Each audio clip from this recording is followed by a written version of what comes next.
അങ്ങനെ ഇരിക്കെ അന്ന് ഒരു ഒരു ഇലക്ട്രിക്കലിന്റെ ഒരു മെയിൻ്റനൻസ് ചെയ്യാൻ വേണ്ടിയിട്ട് ഒരു വീട്ടിൽ, ആ ഇടവകത്തിന്റെ ഒരു വീട്ടിൽ എന്നെ വിളിച്ചു. അങ്ങനെ അവിടെ ചെന്നപ്പോൾ അവിടെ വിരുന്നിന് വന്ന അവരുടെ ഒരു ആന്റി, ബാംഗ്ലൂരുള്ള ഒരു ആന്റി, അവർ വിദേശത്തായിരുന്നു, ഇപ്പം ബാംഗ്ലൂർ സെറ്റിൽഡ് ആണ്, അവർ ലീവിന് വന്നതാണ്. അങ്ങനെ പണിയെല്ലാം കഴിഞ്ഞ് ഞാൻ ചായ കുടിച്ചുകൊണ്ടിരുന്നപ്പോൾ ഈ ആന്റിയായിട്ട് സംസാരിച്ചപ്പോൾ ആന്റി പറഞ്ഞു, ആ ഒരു മാസത്തെ ശുശ്രൂഷയ്ക്കുള്ള പൈസ 3000 രൂപയുടെ ചെലവ് വരും, ആ പൈസ അവർ തരാമെന്ന് പറഞ്ഞു. അവരാ പൈസ തന്നു കിട്ടും. പക്ഷേ എന്ത് സംഭവിച്ചെന്ന് ചോദിച്ചാൽ, ഞാൻ പ്രസ്സിൽ കൊണ്ടുവരുന്നത്, അതായത് സ്ഥിരമായിട്ട് കൊടുത്തുകൊണ്ടിരുന്ന പ്രസ്സിൽ നിന്ന് വേറൊരു പ്രസ്സിൽ പോയിട്ട് സംസാരിച്ചപ്പോൾ അവർ 1000 രൂപ കുറച്ച് തന്നു. 3000 രൂപ സ്ഥിരം മേടിക്കുന്ന പ്രസ്സുകാർ പറഞ്ഞതിന് ഇവർ 1000 രൂപ കുറച്ച് 2000 രൂപയ്ക്ക് ചെയ്തു തരാമെന്ന് പറഞ്ഞു.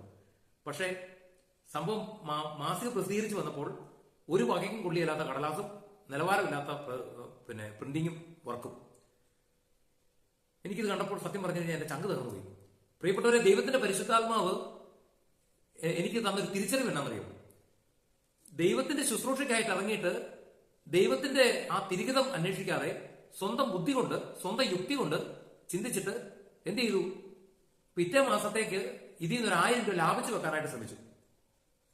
ഫലം എന്താ ഉണ്ടായത്? ഒരാൾക്ക് പോലും കൈകൊണ്ട് തൊടാൻ താല്പര്യം വരാത്ത രീതിയിലുള്ള ഒരു മുഷിഞ്ഞ ശുശ്രൂഷയായിട്ട് അത് മാറി. Praise the Lord, hallelujah. അങ്ങനെ എന്റെ ജീവിതത്തിൽ ആദ്യമായിട്ട് പരിപൂർണമായിട്ടൊരു ശുശ്രൂഷയ്ക്ക് ഇറങ്ങുന്ന ഒരു വ്യക്തി, ഒരു ദൈവവേല ചെയ്യുന്ന ഒരു വ്യക്തി ബുദ്ധിയെ മാറ്റി നിർത്തിയിട്ട് പരിപൂർണമായിട്ട് ദൈവത്തിൽ ആശ്രയിച്ച് ശുശ്രൂഷ ചെയ്യണമെന്നുള്ളൊരു പാഠം അന്ന് ഞാൻ പഠിച്ചു. അങ്ങനെ പിന്നെ അതിനുശേഷം ഏതാനും മാസങ്ങൾ കൂടെ ആ ശുശ്രൂഷകൾ കടന്നുപോയി. ചില പ്രത്യേക സാഹചര്യത്തിൽ അത് ചില പ്രത്യേക സമ്മർദ്ദത്തിന്റെ പുറത്ത് അത് നിർത്തേണ്ടി വന്നു. ഓക്കെ, ഏറ്റവും കൂടുതൽ ധ്യാന കേന്ദ്രങ്ങൾ ഒരു കാലത്ത് കൂണ് മുളയ്ക്കുന്നത് പോലെ വളർന്നു വരികയും നിരവധി അഭിഷേകമുള്ള ശുശ്രൂഷകരൊക്കെ തഴച്ചു വളരുകയും ചെയ്തൊരു മണ്ണാണ് നമ്മുടെ കേരളം. ഓരോ ജില്ലകളും, പ്രത്യേകിച്ച് തൃശ്ശൂർ, തിരുവിതാംകൂർ സൈഡിലേക്ക് പോകണമെങ്കിൽ പറയണ്ട, അത്രമാത്രം ധ്യാന കേന്ദ്രങ്ങളും ധ്യാനം കൂടാൻ ആളുകൾ, ശുശ്രൂഷകര്, വചനപ്രഘോഷകര്. ഇന്ന് ഈ കൊറോണ കാലം കഴിഞ്ഞ് ഇന്ന് ഈ 2025 ആയിരിക്കുമ്പോൾ നമ്മൾ പിന്നോട്ട് തിരിഞ്ഞു നോക്കുമ്പോൾ ഇതിലൊരു 90% ശുശ്രൂഷാ മേഖലകളും തകർന്നുപോയി. അതിന്റെ കാരണം എന്നറിയോ? ദൈവാരാധനയ്ക്ക് പകരം അവിടെയൊക്കെ വ്യക്തി ആരാധനകൾ വന്നു.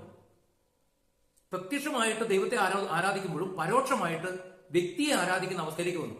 ചില കൃപയുള്ള അച്ഛന്മാര്, ചില കൃപയുള്ള സിസ്റ്റേഴ്സ്, ചില കൃപയുള്ള ശുശ്രൂഷകര്, ഇവരെയൊക്കെ ദൈവത്തെക്കാൾ ഉപരിയായിട്ട് കാണുകയും അവരോടൊക്കെ കാര്യങ്ങൾ ആലോചിക്കുകയും അവരെയൊക്കെ പൊക്കിക്കൊണ്ട് നടക്കുകയും പരിശുദ്ധാത്മാവിനോട് ആലോചന ചോദിച്ചിട്ട് ഓരോ കാര്യങ്ങളും ചെയ്യേണ്ടതിന് പകരം ഈ ധ്യാനകേന്ദ്രങ്ങൾക്കും അല്ലെങ്കിൽ ഈ ശുശ്രൂഷകൾക്കും നേതൃത്വം കൊടുക്കുന്ന അവരെപ്പോലുള്ളവരുടെ തീരുമാനങ്ങൾക്ക് അന്തിമ വില കൽപ്പിക്കുന്ന അവസ്ഥയിലേക്ക് കാര്യങ്ങൾ വന്നു.